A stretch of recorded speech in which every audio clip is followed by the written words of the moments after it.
TV 당나귀쌤의 특수교육 시각장애 2편 시작합니다. 1-55 점자는 초성, 중성, 종성 모두 따로 쓰는 풀어쓰기. 1-56 초성 이응은 1, 2, 4, 5점으로 제자되어 있으나 사용하지 않고 종성 이응은 반드시 표기해야 한다. 종성은 초성을 왼쪽으로 대칭 이동시켜서 또는 대칭 이동이 불가능한 경우는 아래로 한 단씩 내리는 방식을 취하여 만들어졌다. 1-57 초성 복자음, 쌍기역 등은 된소리표 6점을 먼저 쓰고 다음에 해당 자음을 쓰면 된다. 1-58 초성 이응을 사용하지 않기 때문에 딴 이가 쓰인 것인지 모음 에가 쓰인 것인지 혼동되므로 모음 에가 쓰인 단어에서는 붙임표 3, 6점을 찍어준다. 1-59 약자란 글자에 포함된 죄송합니다. 1-59 약자란 글자에 포함된 자모의 일부를 생략하거나 글자가 차지하는 칸의 수를 줄이기 위하여 별도의 기호를 정하여 간략하게 쓰는 점자를 말하며 약어란 낱말 또는 두 글자 이상을 간략하게 약기하여 쓰는 점자를 말한다. 1-60 아 빼기 중성 법칙 나에서 초성 니은만 써도 나로 사용된다. 예외로 가와 사는 따로 1, 2, 4, 6점과 1, 2, 3점으로 약자가 제자되어 있다. 라와 차는 아를 빼서 사용할 수 없기 때문에 반드시 아를 써주어야 한다. 아가 들어간 글자에 받침이 없고 바로 따라오는 글자의 초성이 이응인 경우는 아를 뺄 수 없다.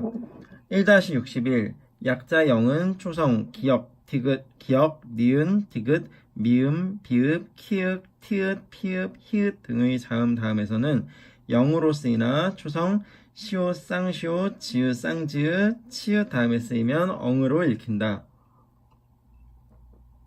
1-62 약어는 공통적으로 두 칸이 소요되며 1점이 선행된다. 약어 앞에 다른 음절이 붙어있는 경우에는 약어로 적지 않는다. 1-63 점자 읽기 오른쪽 둘째 손가락은 안내하는 역할을 해주고 줄 끝의 점자들을 읽어주어 왼손이 바로 다음 줄로 이동하여 읽기를 할 수 있도록 해주면 읽기 속도를 빠르게 할 수 있다. 1-64 점자 지도 방법 음운 분석 접근, 의미 중심 접근 1-65 점자 지도 방법 음소 접근 방법 음소부터 가르치고 난 후 음절, 단어, 문장의 순으로 지도해 나간다. 음소 단어 접근 방법 이 접근법에서는 음소들을 결합시켜 단어로 만들도록 격려한다. 단어 접근 방법 개별 음소를 배우기 전에 단어, 절, 짧은 문장을 배운다. 손끝의 촉각으로 단어를 전체로 인식하는 일촉 단어 접근이 사용된다. 처음부터 정자, 점자보다는 약자, 점자를 사용하여 점자를 지도한다. 1-66 초등학교 2학년이 되면 한글 점자의 약자와 약어를 모두 배워 점자로 읽기와 쓰기를 할 수 있도록 구성되어 있다. 1-67 표준 점자를 사용해서 점자를 배우기 어려운 학생을 위해 점보 점자가 개발되어 있어 처음 점자를 배우거나 촉각 능력이 부족한 시각 중복장애 학생의 점자 지도에 활용할 수 있다. 점보 점자의 점 조합은 표준 점자의 점 크기와 모양은 동일하지만 단지 점 및 셀 사이의 가로 간격이 약간 크다. 1-68 시각 중복장애 학생을 대상으로 한 점자 지도 방법으로 기능적 접근으로 알려진 개별화 의미 중심 접근이 있다. 1-69 점자 학습의 준비 인지 능력, 언어 능력, 양손 협응 능력, 탁월한 촉지각력이 요구된다. 1-70 방향 정의 시각장애 아동이 처한 환경 속에서 의미 있는 모든 대상들과 관계를 파악하고 자신의 위치를 결정하기 위해 자신이 보유하고 있는 잔존 감각을 활용하는 과정을 말한다. 1-71 방향 정의 진행 과정 지각 잔존 시력, 청각, 후각, 촉각과 근육 감각을 사용하여 환경 정보를 수집한다. 분석 정보들이 일관적으로 나타나는지 믿을만한지 자신에게 익숙한 것인지에 따라 분류한다. 선별 출발점에서 목표까지 방향 정의하는데 가장 적합하다고 여겨지는 정보들만을 선별해낸다. 계획 출발점에서 목표까지의 행로에서 관련이 깊다고 선별된 정보들을 기초로 하여 이동 계획을 짠다. 실행 이동 계획을 실행에 옮긴다. 1-72 지표, 문, 계단, 자동 판매기처럼 고정되어 있어 항상 활용이 가능하다. 일정 시간 고정되어 있고 특정 환경의 고유한 특징을 드러내며 쉽게 인지되어야 한다. 1차 랜드마크, 환경 내에 항상 존재하며 보행 경로에서 반드시 인지하게 되는 것이다. 복도 전체 점자 블록. 2차 랜드마크, 쉽게 인지되고 영속적이며 환경 내의 위치를 분명하게 알려주지만 시각장애인 보행자가 놓칠 수 있는 랜드마크이다. 복도 가운데 부분만 점자 블록. 1-73 단서, 음식점의 음식 냄새 등과 같이 변화가 심하여 항상 활용할 수는 없다. 정보점, 다른 사물의 특징과 결합하여 보행자의 정확한 위치를 알려주는 특징이다. 엘리베이터가 여러 개일 때 소화전이 배치되어 있는 엘리베이터는 건물의 남쪽 복도라는 것을 알려주는 것. 기준 위치, 자기중심 기준 위치, 환경과 사물에 대한 정보를 자신의 현재 위치를 기준으로 지각하고 기억, 활용하게 하는 것. 사물 중심 위치, 사물과 사물 간의 관계. 사물 중심 기준 위치가 어렵지만 보행 경로를 다양하게 계획하고 선택하는데 더 유용하다. 인지지도, 환경의 공간 구조나 사물의 위치나 공간 관계에 대한 정신적 이미지이다.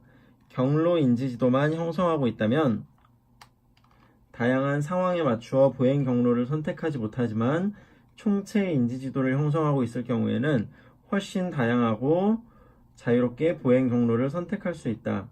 자기대화, 교육생이 보행하는 과정 내내 자신이 생각하고 행동하는 것을 말로 표현하는 것이다. 평행대화, 보행 지도사가 교육생의 보행 과정을 말로 진술하는 것이다. 공간갱신, 보행자가 보행 경로를 따라 이동하면서 자신과 사물 간의 거리와 방향 변화를 지속적으로 파악하는 과정이다.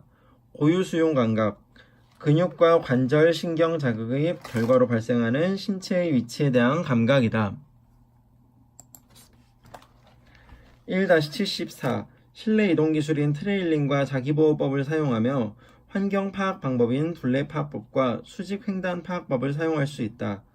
건물의 방번호 방식, 기준점 방식, 특정 위치의 방에 가장 낮은 번호를 매기고 그 방의 양쪽으로 가면서 높은 숫자의 번호를 매기는 체계이다. 참고선 방식, 특정 방향에 있는 방에는 일관된 번호를 매기는 방식이다. 특정 복도를 기준으로 한쪽은 모두 홀수, 반대쪽은 모두 짝수. 1-75 자기 익숙화, 새로운 환경을 탐색하여 익히는 전략. 주변 탐색, 격자 탐색, 기준점. 주변 탐색, 특정 공간의 전체적인 윤곽 파악을 위해 공간의 주위 경계를 탐색하고 각 경계면에 특정 이름을 붙여 기억하는 것이다. 격자 탐색, 특정 환경을 바둑판같이 구획을 설정하여 전후 좌우로 체계적으로 이동하며 사물의 위치를 파악하는 것이다. 기준점, 환경 전체를 탐색하기 위해 어느 지점에 있든지 간에 쉽게 되돌아와 활용할 수 있는 기준이다. 자기보호법, 상체보호법, 한 팔을 어깨 높이로 올려 120도 각도로 구부려 손바닥이 전면을 향하도록 뻗게 한다. 어깨 쪽으로 손끝을 약 2.5cm 정도 더 내밀어 몸 전면을 보호하도록 한다. 하체보호법, 한 손을 몸 중심부 쪽으로 뻗어 하반신을 보호하는 기법이다. 손등이 전면을 향하도록 하고 손에 힘을 빼 충돌 시 충격이 크지 않게 한다. 1-76 트레일링, 벽 등의 사물을 따라가는 기법. 자신이 가고자 하는 대상과 나란히 15에서 20cm 간격을 두고 서서 사물 쪽의 팔을 45도 각도로 올려 계란을 쥔 듯한 손 모양을 만든 뒤 사물에 살짝 갖다 대면서 가는 기법이다. 장애물에 대한 정보를 손이 먼저 파악하도록 항상 팔이 몸보다 앞에 있어야 한다. 1-77 신체 정렬법, 수직 정렬, 벽 등의 사물과 90도가 되도록 몸의 한쪽을 정렬하는 방법. 수평 정렬, 사물에 등을 대어 평행이 되도록 하는 방법이다. 이때 몸을 정렬시키는 사물들로 환경 속에서 고정 불변한 지표를 선정해야 하는 것에 주의한다. 비어링, 직선 보행을 할 때 자신도 모르게 왼쪽이나 오른쪽으로 굽어져 걷는 현상을 말한다. 오른손잡이는 왼쪽으로 비어링되는 경우가 많다. 1-78 안내법, 문 통과 시 시각장애 학생은 문을 닫아주는 역할을 해야 한다. 안내법은 안내인과 시각장애인이 서로 원만한 사회적 관계를 유지할 수 있도록 도움을 준다. 안내인의 설명을 통해 안내를 받으면서 지형이나 표지판 등을 알아갈 수 있어 독립보행을 위한 준비가 될 수 있다는 측면에서도 큰 장점이다. 늘 안내인이 앞에 선다. 트인 공간에 시각장애인을 홀로 머물게 하지 않는다. 시각장애인을 잠깐 떠나 있을 경우 항상 벽이나 가구 등을 등지게 하여 머물게 한다. 안내의 주체는 항상 시각장애인이다. 필요하다면 보행 중 위치 변경을 하더라도 항상 시각장애인이 위험하지 않은 측면에 위치하도록 노력한다. 안내 위치 바꾸기. 시각장애인은 안내인을 잡았던 팔을 놓은 후 안내인의 등을 살짝 스치면서 다른 쪽 팔을 자신의 다른 쪽 팔로 잡는다. 1-79. 흰 지팡이는 시각장애인만 사용할 수 있는 것으로 법으로 지정해 놓고 있다. 지팡이 길이는 사용자의 겨드랑이 높이 정도 되는 것이 좋다. 2단 터치법. 지팡이 잡은 손등은 위쪽이 아닌 측면을 향하도록 한다. 이것은 손목의 움직임을 자연스럽게 만들어준다. 지팡이를 잡은 쪽의 팔은 최대한 곧게 뻗도록 한다. 몸 앞 공간을 지팡이로 최대한 확보하기 위함이다. 지팡이의 호 넓이는 본인의 어깨 넓이보다 5에서 10cm 정도 넓으면 된다. 지팡이 호 높이는 2에서 5cm 정도이다. 탁 트인 넓은 공간에서 2점 촉탑법을 연습하는 이유. 장애물에 대한 염려 없이 편안하게 연습할 수 있다. 본인이 어느 방향으로 비어링하는 습관이 있는지를 알 수 있다. 지면 접촉 유지법. 지팡이를 지면과 계속 접촉함으로써 내려가는 계단이나 연석 등을 가장 빠르게 탐지할 수 있도록 하고 지면의 정보를 가장 많이 입수할 수 있으며 지팡이로 바닥이나 지면을 두드리는 소리로 인하여 교육생이 다른 사람의 주의를 끄는 일이 없도록 하는 장점이 있다. 3점 촉탑법. 포인트 1, 2는 2점 촉탑법과 동일하고 포인트 3은 벽이나 연석, 정원수 등이 될 수 있다. 보행자는 바닥의 정보가 아닌 벽이나 연석 등을 랜드마크로 활용해야 할 상황에서 이 방법을 사용하면 효과적이다. 이상 시각장애 2편을 마칩니다. 이어서 시각장애 3편에서 뵙겠습니다. 감사합니다.